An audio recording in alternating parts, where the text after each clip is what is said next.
Now, this one came as sort of a surprise this past Saturday night with Alabama and LSU. I'm going to talk about that game and a couple other of these big games from this past weekend. We're not surprised at the result. Both of us picked Alabama this last week. But, I mean, did either of us expect Alabama to just straight up murder LSU in Louisiana? Like, that was crazy in Tiger Stadium. I mean, and we know, like, Alabama has a pretty good record against them, but I mean, this not really too much to even say about this game, right? You know, you look at Jalen Milroe. I mean, he did his absolute thing in this one. I mean, 185 yards, 4 touchdowns on the ground. I mean, he outran, he out on the ground. He did more on the ground than he did in the air, which is crazy. Like 109 yards passing, no touchdowns passing. You know, just 12 completions. So I mean, like this game was all Jalen Milroe on the ground, and clearly LSU is like they're eliminated now. But now we kind of have to have a conversation of like, how good is Alabama really? Yeah, I think there's two things for me in this game, and it's one of them is like, what is Alabama? Like how can they have the losses they've had and also like these type of wins? Like what are they? Who are you going to get when we get into a playoff scenario? Under Kalen DeBoer and these younger guys. Like will we get them to lock in and be this like threatening, scary Alabama presence that they have been for the past few years in the playoffs, or will they just slip up and commit to a few too many mistakes and start dropping games? So the other thing for me, for certain, is that LSU eliminated themselves in this game. As we said, we thought either the team that lost should be eliminated on the contingency that they had 3 losses. But if there was any chance that maybe you could stay alive, I think it would have to be a close win or a close loss, and LSU did not did not deliver that. Garrett Nussmeier, puts up 240 passing yards and a touchdown, but he also threw 2 picks and lost a fumble. Not a great day for them. They look really bad on that end. Quarterback play is just not that good. Kyron Lacy at least does a little bit for them, getting them 80 yards and a touchdown. But I think really overall here, it's like, I mean, not that Jalen Milroe is not a good running quarterback, but like you got a quarterback ran for 185 yards on you and 4 touchdowns. Like that's Yeah. that's not really good. And I know college defenses are more prone to these big quarterback runs anyway, because if you can find a hole in a college defense, it's less likely to be caught up to. In an NFL defense, you're playing against a full defensive NFL guys. Not happening all the time in college. Certainly not here. And Milroe definitely punished LSU for that. But yeah, I think this one for me is Alabama. It has the potential to be a certainly threatening presence as the season goes on. Even they fell out of the top 10 and immediately put on this kind of performance. Like it's definitely not over for Alabama. But at the same time, you've had games where they run up against people like Tennessee and can't score as many points. They don't look as alive. So kind of wonder who will get, and depending on their matchup when we get to the playoff time. But LSU and Garrett Nussmeier certainly booked their ticket for maybe a different bowl game, maybe just a ticket to the couch. This one not good for them. Couldn't get the offense going. Defense could not stop Milroe. It was a murder. That's a great way to put it. Yeah, and most importantly, Jalen Milroe did not turn the ball over. Garrett Nussmeier turned it over 3 times. So I mean, even with all the yards on the ground, like that's a huge impact there. So yeah, LSU, I would say they're pretty much cooked for any playoff chances. On the flip side, Georgia, I mean, I don't even know what to say about this one. I mean, this one was just like nothing. I mean, Georgia, they took a 7-0 lead, and that was really it. Like they look, Carson Beck. We've been talking like the past couple weeks about how bad he's been. I mean, really the past 6 games, really. I mean, he's just not been good, and he's throwing picks every single game. He only had one in this one, but he had that fumble late in the game to kind of end it. But they just didn't do anything. I mean, Georgia just did not. They didn't show up. Simple as that. I mean, Ole Miss is definitely a good team. I mean, from seeing them against Carolina. I mean, Carolina lost by 3 points to LSU, lost by like 2 to Bama, and then they got beat up by Ole Miss. So clearly, Ole Miss is a really good team. But for Georgia to just come out and obviously have these mistakes, they had another fumble by Nate Frazier, but for them to come out and just basically do nothing in a game that you really probably need, because now you're going up against Tennessee this week. That's going to be a big one. You think if they lose that, that's going to be an eliminator for them as well with 3 losses. It's just kind of an embarrassing showing, and I think Kirby Smart, kind of like they did after the Alabama game, is probably going to lose it, and you would expect them to come out big next week, but I just don't really know after seeing what they did against Ole Miss. Yeah, this one is tough. I think when we do these videos and we cover these games, sometimes, especially when the favorite team or the favored team loses, we look for like, what went wrong, what didn't work, were there crucial interceptions, were there did things like that happen?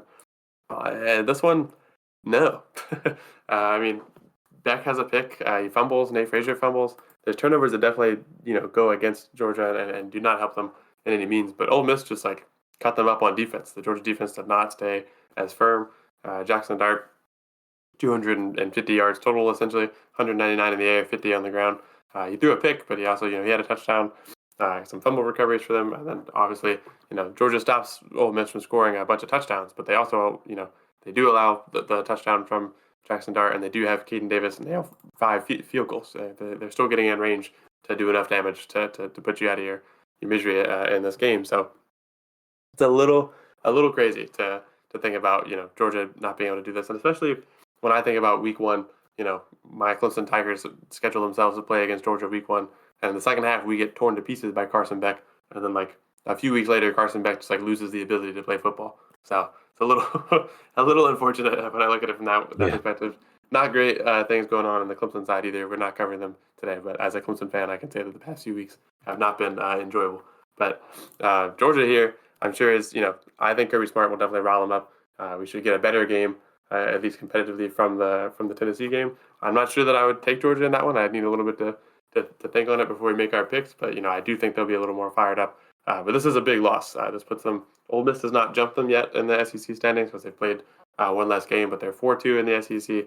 Georgia's 5-2. So it's definitely a crucial moment for Ole Miss to move themselves up. They're over Alabama. They're over LSU is 3-2, so they're over them. Yeah, I mean I think that Jackson Dart comes out, plays a great game, and Georgia goes down. Not a result that I expected by any means. I mean I thought Ole Miss would make it a fight. They've definitely had a good season, as you said, but this one kind of shocked me, especially because it just feels like Georgia just didn't fight back. Like that feels like the answer is of what went wrong here is that the Georgia defense just like did not show up to fight as hard as the Ole Miss offense did, or the Ole Miss defense. Yeah, and then you move to Georgia Tech against Miami, and Miami loses their first game of the season. Now they're 9-1. Georgia Tech, that is kind of the opposite there. Like they absolutely showed up, and we've seen this, multiple times this season with Miami. They get down in the first half. I mean, just last week they were down against Duke, came back. That was a double-digit deficit, and they came back and they whooped Duke in the second half. Not the case with Georgia Tech, and I think the biggest thing here is like Georgia Tech didn't let up off the gas, and I think Miami, they kind of felt desperate. Like mid second quarter is kind of when things has changed just a little bit because it was just 14-10. Like we've seen this again multiple times throughout the season with Miami. They've been able to come back, but I think they got desperate a couple times here. They went for it, 4th and 3 with a couple minutes left in the half on a Georgia Tech 23. I mean, you can kick a field goal there. Like it's not the biggest deal in the world. I mean, you're only going to be down 1 point.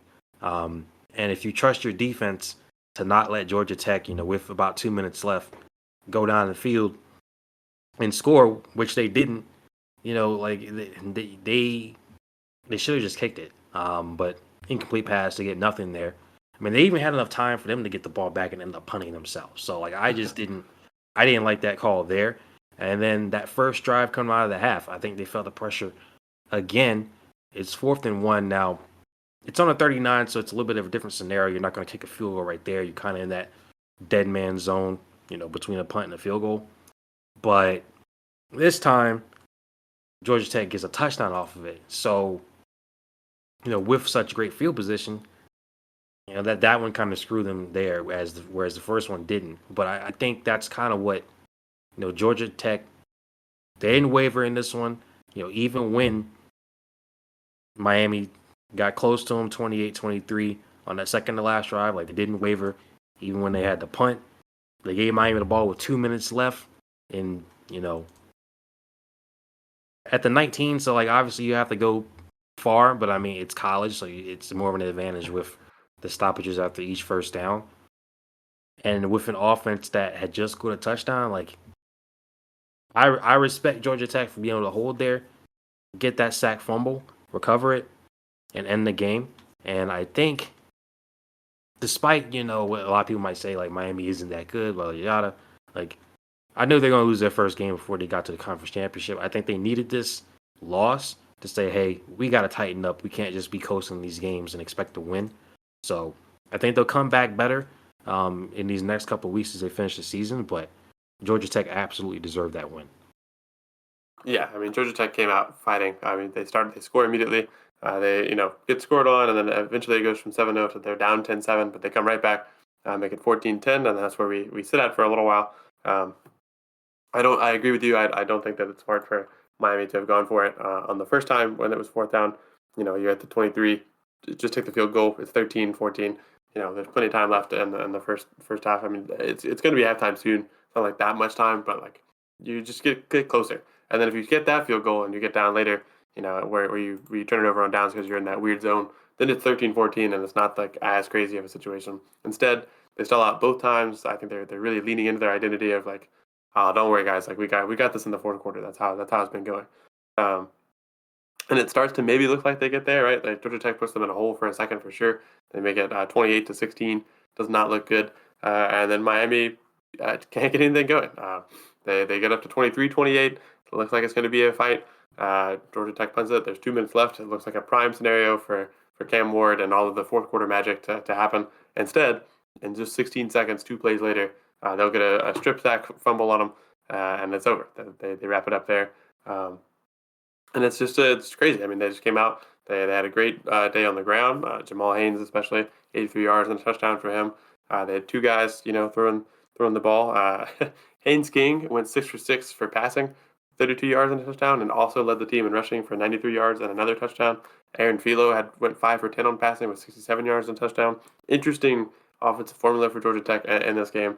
That definitely ends up bringing Miami down eventually. So crazy one. Results are big too. I mean, Georgia Tech's not really looking for anything here, playing spoiler, but they do. Miami falls in the ACC with their first loss to 5-1 in the ACC. Clemson is 6-1.